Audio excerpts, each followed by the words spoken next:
आप मैरिड हैं? अगर आप एक मैरिड वुमेन है और वर्किंग वुमेन है, आपने बहुत पढ़ाई की है और शादी होने के बाद आपका बच्चा हो गया है, तो ये वीडियो सिर्फ आपके लिए है। हाय, वेलकम और welcome back to my YouTube channel. If you all don't know me, my name is Ansuya Rajput. So start करते हैं वीडियो को। तो ये वीडियो कोई ऐसा नॉलेजेबल वीडियो नहीं है, ये बस मैं अपना एक्सपीरियंस शेयर कर रही हूँ आप सबके साथ में। आई होप बहुत सारे लोग मेरे साथ रिलेट कर पाएंगे। तो एक्चुअली जैसे शादी हो जाती है, हमारे भी एम्बिशंस होते हैं, हमने पढ़ाई की है, हम भी चाहते हैं कि हम जॉब करें या कुछ भी करें, ठीक है। तो बच्चा हो जाता है। फ्रेंड, जब बच्चा होता है तो जो एक मदर होती है वो अपने बेबी के साथ में काफ़ी ज़्यादा अटैच्ड होती है। तो स्टार्टिंग फेज में उसके लिए भी डिफ़िकल्ट होता है कोई भी डिसीज़न लेने के लिए कि बच्चे को छोड़ के कैसे जॉब करेगी, कैसे कुछ भी करेगी, क्योंकि इमोशंस थोड़ा हैवी होते हैं उस टाइम पे। बट कहीं ना कहीं अगर वीमेन एम्बिशियस है, उसको अपने करियर की फिक्र होती है कि वो अगर अभी बैठ गई, 3-4 साल का ब्रेक हो जाएगा तो फिर आगे चल के थोड़ा करियर को लाइन पे लाने में प्रॉब्लम होती है, ठीक है। तो मैं अपना ही एक पर्सनल एग्जांपल देना चाहती हूँ। जैसे जब मेरा बेबी छोटा था तो 1 साल 2 महीने का हो गया था, तब तक भी मैंने कहीं जॉब नहीं की थी।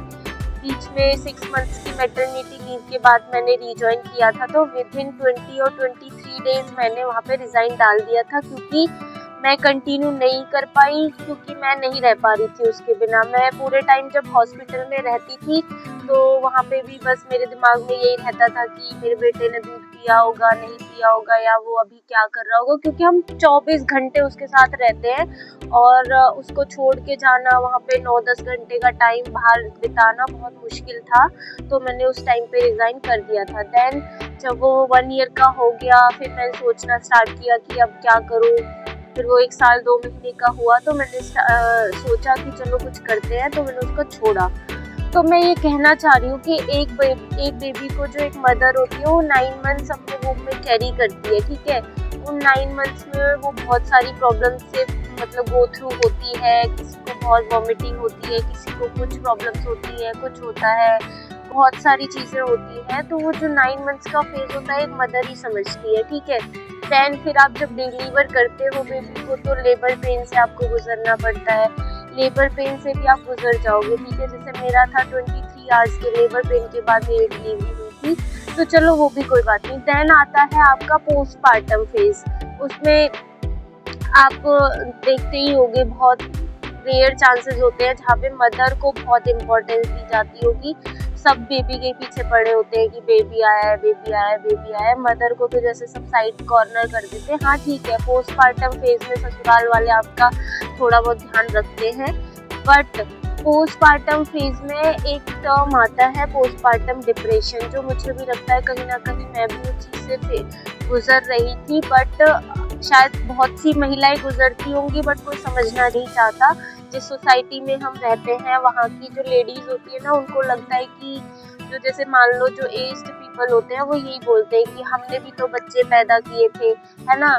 तो अगर पड़ोसियाँ होंगी तो वो भी यही बोलेंगी कि हमने भी तो किए थे, हमारी बहुओं ने भी किया, ये क्या अनोखी है, ये क्या वो है वो है।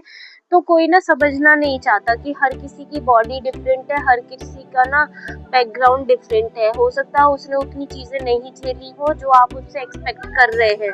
तो हर किसी के लिए ना सिचुएशंस डिफरेंट होती हैं। तो एक सिचुएशन जो एक इंसान को बहुत ज़्यादा डिफिकल्ट लग रही होती है, वही सेम सिचुएशन हो सकता है एक इंसान के लिए बहुत ईजी रही हो, क्योंकि उसका प्रीवियस लाइफ में उसने अपनी चीज़ों को कैसे हैंडल किया है वो चीज़ें भी काउंट होती हैं, ठीक है। ऐसे लगता था रात भर जब सोते नहीं है तो पूरे दिन चिड़चिड़ापन रहता था। ऐसा लगता था कि बच्चे को कोई 1-2 घंटे के लिए ले ले तो आप अपनी नींद ले सकते हैं। रोना आता था, ऐसा लगता था इसको ही पीट ले। पर जब फिर आपको एक दिमाग में आता है ना एकदम से कि नहीं यार, इसकी क्या गलती है, इसको तो कुछ पता ही नहीं है। बट ठीक है, उन चीज़ों से भी आप निकल जाते हो। लेकिन एक पॉइंट आता है जहाँ पे आप अपने लिए सोचने लग जाते हो ना कि आपको अपना करियर बनाना है, आपको अपने करियर में कुछ करना है। उस पॉइंट पे आपको ऑब्वियसली बाहर निकलना ही पड़ेगा। अब हम जैसे रेंट पे रहते थे यहाँ पे फरीदाबाद में, तो ऑब्वियसली वहाँ कोई केयर टेकर नहीं था मेरे बच्चे का, तो मेरे बेबी को मेरे को कहीं तो रखना था। कुछ टाइम इन लॉज ने रखा, कुछ टाइम से मैंने उसका एडमिशन कराया, तो मेरे मम्मी पापा के पास ही रहता था वो। तो मैं ये कहना चाह रही हूँ, जो वो लोग होते हैं ना जिन्हें कोई पड़ी नहीं है या जो कभी आपके लिए सपोर्ट में नहीं खड़े होंगे, वो बस बातें बनाने के लिए आते हैं। जैसे कि जब मैंने उसको छोड़ा तो 4 लोग यही बोलते थे कि तूने इसको यहाँ क्यों छोड़ा हुआ है, या तू अपने साथ क्यों नहीं रखती। अरे साथ रखने के लिए भाई बहुत चीजें देखनी पड़ती है ना। मैं उसको रख तो लूँ, लेकिन वहाँ उसको रखेगा कौन, मैं तो जॉब पे चली जाऊंगी, ठीक है। ये चीजें कोई नहीं देखता, सब आपके लिए बातें बनाएंगे, और वो लोग आके बातें बनाएंगे जिनको आपकी लाइफ से कोई लेना देना ही नहीं है। जो 9 मंथ्स ऑफ प्रेगनेंसी में बच्चा आपने कैरी किया, डिलीवर आपने किया, 1 साल 2 महीने आपने रखा है, तो आपका इमोशनल अटैचमेंट तो उस बच्चे के साथ में क्या है वो आपको आके बताते हैं। तू कैसे रह लेती है, ऐसे कैसे छोड़ दिया तूने, तू कैसी माँ है, तू ये है, तू वो है। तो मैं ये कहना चाहती हूँ कि मेरे से बेटर आप समझते हो कि मेरे बच्चे को कहाँ रहना चाहिए, उसके लिए बेटर चीज़ें क्या है, या मेरे और उसके बॉन्ड के बारे में आपको बोलने का अधिकार किसने दिया, ठीक है। एक अच्छी माँ वही होती है ना जो मतलब जॉब छोड़ छाड़ के बस अपने बच्चे की परवरिश में लग जाए, बस वही होती है। मैं कमा रही हूँ, मैं अपने बच्चे की फीस भर रही हूँ, मैं उसको पढ़ा रही हूँ, मेरे लिए मुझे लगता है अच्छी माँ होना ये होता है। मेरे बच्चे को मेरे होने का इतना एहसास है कि अगर मैं हूँ तो वो गलत चीज़ें नहीं करता है। मेरे लिए अच्छी माँ होना वो होता है, ठीक है। तो मैं ये कहना चाह रही हूँ, जो भी लड़कियाँ हैं जिनकी अभी शादी नहीं हुई या जिन्होंने शादी कर ली है और जो अच्छी पढ़ी लिखी है, जिन्होंने पहले कभी जॉब की है, तो सिर्फ इसलिए कि वो फ्यूचर में बच्चा कर लेंगी और उस बच्चे की वजह से वो जॉब ना करें, उस बच्चे के इमोशनल उसमें आके कि मेरे बच्चे को कौन रखेगा या जो भी है, तो बस मेरी एक ही रिक्वेस्ट है कि आप अपनी जॉब के साथ कॉम्प्रोमाइज़ बिल्कुल भी मत करिएगा, क्योंकि एट दी एंड कोई काम नहीं आता। काम आएगा आपका पैसा, काम आएगा आपका करियर, काम आएगा, क्योंकि बच्चे भी एक टाइम पे सेटल हो जाते हैं, शादियाँ हो जाती हैं। फ्यूचर में आपको वही चीज़ें काम आएंगी जो आप अपने लिए खुद करेंगे, ठीक है।